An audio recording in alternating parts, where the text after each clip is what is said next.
Hello investors, swing trading strategy में आपका स्वागत है। आज मैं आपके लिए जो स्टॉक लेके आया हूँ उसके अगर बिजनेस मॉडल की बात की जाए तो वो काफ़ी आपको बेहतर नज़र आएगा।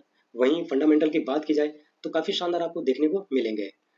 अगर हम जो है प्रमोटर होल्डिंग की बात करते हैं यहाँ पर, तो प्रमोटर होल्डिंग भी इस कंपनी में आपको अच्छे लेवल पे आपको देखने को मिलेगी। तो चलिए हम कंपनी के बारे में जानते हैं, स्टॉक के बारे में जानते हैं। तो कंपनी का नाम आता है लॉयड्स इंजीनियरिंग वर्क लिमिटेड, और पहले इस कंपनी का नाम था लॉयड्स स्टील इंडस्ट्रीज लिमिटेड। तो हाल ही में कंपनी ने ये नाम चेंज किया है। तो अब यहाँ पे बिजनेस मॉडल की अगर बात करें तो बिजनेस मॉडल में आप यहाँ पे देख रहे हैं कि कंपनी जो है designer and manufacturer of heavy equipment, machinery and systems for hydrocarbon sector, oil and gas, steel plants, power plants, nuclear plants, boilers and turnkey projects. तो यानी कि कंपनी जो है यहाँ पे इन सेक्टर में काम करती है। यहाँ पे हैवी इक्विपमेंट बनाती है, मशीनरी बनाती है इन सब सेक्टर के लिए। तो बिजनेस की बात की जाए तो कंपनी का काफ़ी शानदार और काफ़ी मजबूत बिजनेस यहाँ पे देखने को मिल रहा है। अब हम कंपनी के फंडामेंटल पे आ जाते हैं। तो यहाँ पे आप देख रहे हैं कि ये कंपनी जो आपकी बीएसई और एनएसई दोनों पे लिस्टेड है। वहीं मार्केट कैप की बात करें तो 4,722 करोड़ का मार्केट कैप है। शेयर का करंट प्राइस इस समय जो है 43 रुपये 80 पैसे यानी कि 43 रुपीज़ 80 पैसा चल रहा है। और वहीं 52 वीक हाई यानी कि जो शेयर ने जो 52 वीक हाई लगाया है वो है आपका 59 रुपये 80 पैसे यानी कि 59 रुपीज़ 80 पैसा। और वहीं 52 वीक लो की बात की जाए तो शेयर का जो 52 वीक लो है 12 रुपये 30 पैसे।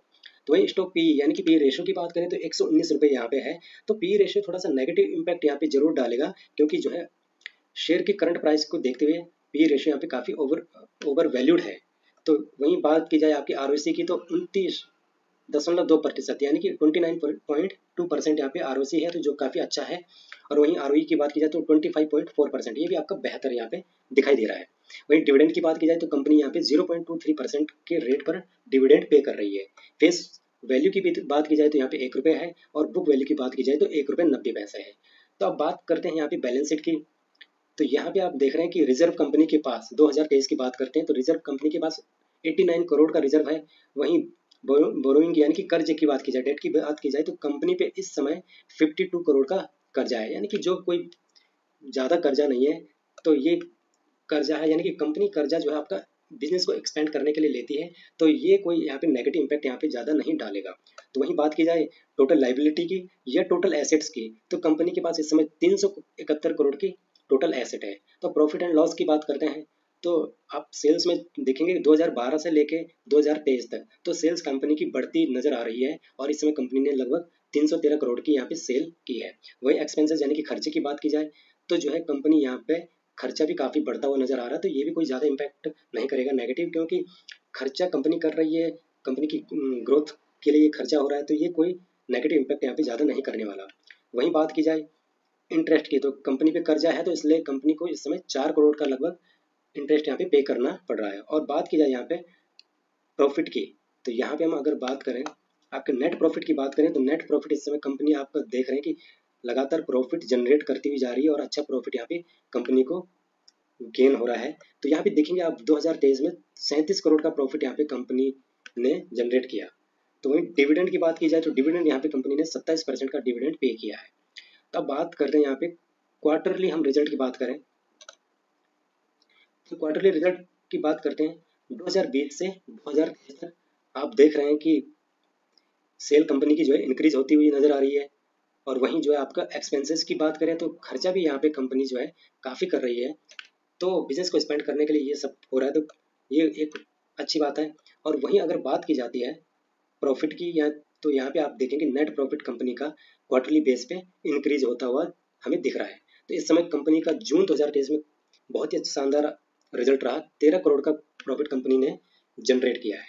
तो अब बात आ जाती है यहाँ पे प्रोमोटर होल्डिंग की। तो प्रोमोटर होल्डिंग आप देखेंगे 2020 से 2023 तक, तो यहाँ पे प्रोमोटर होल्डिंग 2020 में 46.12% थी, जो इंक्रीज होते हुए आप 2023 में देखेंगे जुलाई में तो 59.79% है। तो यानी कि प्रोमोटर होल्डिंग यहाँ पे इंक्रीज होती हुई दिखाई दे रही है। तो ये यहाँ पे पॉइंट जो है आपका कंपनी के लिए भी बेहतर है, और साथ ही साथ इन्वेस्टर्स के लिए भी यहाँ पे एक प्लस पॉइंट यहाँ पे होता है। वहीं एफआई की होल्डिंग की बात की जाए तो एफआई की होल्डिंग भी यहाँ पे इंक्रीज होती हुई दिखाई दे रही है 0.03%। वहीं डीआई की होल्डिंग की बात की जाए तो डीआई की होल्डिंग यहाँ पे थोड़ा सा घटती हुई हमें दिखाई दे रही है 0.04%। तो अगर पब्लिक की होल्डिंग की बात की जाए तो पब्लिक के पास यहाँ पे 40.14% की होल्डिंग है। तो ये फंडामेंटल चार्ट आपके सामने इस कंपनी का था, जो काफ़ी बेहतर है, जो काफ़ी यहाँ पे कंपनी ग्रोथ कर रही है और मल्टी बैगर कंपनी के रूप में, स्टॉक के रूप में ये नजर आ रही है। तो अब बात करते हैं यहाँ पे कंपनी के टेक्निकल चार्ट की। तो अभी हम यहाँ पे टेक्निकल चार्ट में हैं, तो आप देख रहे हैं, तो यहाँ पे बात करते हैं हम जो है 5 साल की। तो 5 साल में आप देख रहे होंगे कि स्टॉक का प्राइस जो है 2018 में 1 रुपये लगभग था, जो कि इस समय जो है शेयर ने आपका 2023 में 59 रुपये 75 पैसे का हाई लगा, यानी कि लगभग 60 रुपये का। तो आप देख रहे होंगे यहाँ पे 60 गुना यानी कि 6000% का रिटर्न यहाँ पे स्टॉक ने दिया है 5 साल में। वहीं 1 साल की बात करें, तो 1 साल की बात करते हैं, तो यहाँ पे आप देख रहे होंगे स्टॉक का प्राइस लगभग 2022 में 14 से 15 रुपये पे था, और वहीं 60 रुपये का हाई लगाते हुए 2023 में तो लगभग आपका 4 गुना यहाँ पे शेयर गया, और इससे यानी कि 400% का रिटर्न यहाँ पे 1 साल में स्टॉक ने दिया है। तो ये काफ़ी शानदार यहाँ पे है। तो अब बात करते हैं हम कि यहाँ पे नेक्स्ट डे के आने वाले समय के अब लेवल क्या होने वाले हैं, स्टॉक में क्या कुछ होने वाला है, तो उन सब पे हम डिस्कस करते हैं। तो यहाँ पे चलिए मैं आपके सामने पहले यहाँ पे हम अपनी जो है स्ट्रेटजी बनाते हैं। तो मैं यहाँ पे आपको ट्रेंड लाइन मार्क करके यहाँ पे चलते हैं। तो यहाँ पे हम सपोर्ट रेजिस्टेंस यहाँ पे मैंने आपके सामने मार्क कर दिए हैं स्टॉक के। तो अभी यहाँ पे देखिए स्टॉक काफ़ी ऊपर यहाँ पे जाता हुआ हमें दिखाई दिया, लगभग जो है स्टॉक ने अपना हाई यहाँ पे क्रिएट किया 60 रुपये के लगभग। तो अब बात, और यहाँ से ओवर सेलिंग यहाँ पे आती हुई नजर आई और स्टॉक डाउनफॉल यहाँ पे आ चुका है। तो अभी यहाँ पे जो देखा जाए तो स्टॉक का जो प्राइस है, करंट प्राइस है 43 रुपीज़ 85 पैसा, तो इस पे यहाँ पे ट्रेड कर रहा है। तो अब यहाँ पे बात आ जाती है कि इतना यहाँ पे डाउन ट्रेंड है, अभी यहाँ पे स्टॉक कब ऊपर जाएगा, कब यहाँ पे जो है हमें प्रॉफिट होगा। तो यहाँ पे बात करते हैं, अगर आपकी यहाँ पे बाइंग, आपके यहाँ पे ऊपर के लेवल से बाइंग है, तो आपको यहाँ पे पेशेंसली जो है होल्ड बनाए रखें, जल्दी स्टॉक यहाँ पे आपको इस लेवल पे नजर आ सकता है। तो यहाँ पे आपको पेशेंस बना के चलना चाहिए, और साथ ही साथ यहाँ पे आप एवरेज भी कर सकते हैं।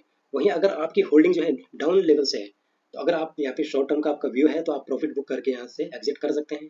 अगर आपका जो व्यू जो है लॉन्ग टर्म का है, तो आप यहाँ पे होल्ड बनाए रख सकते हैं। कंपनी काफ़ी बेहतर है, तो आगे आने वाले फ्यूचर में भी काफ़ी बेहतर रिटर्न यहाँ पे दे सकती है।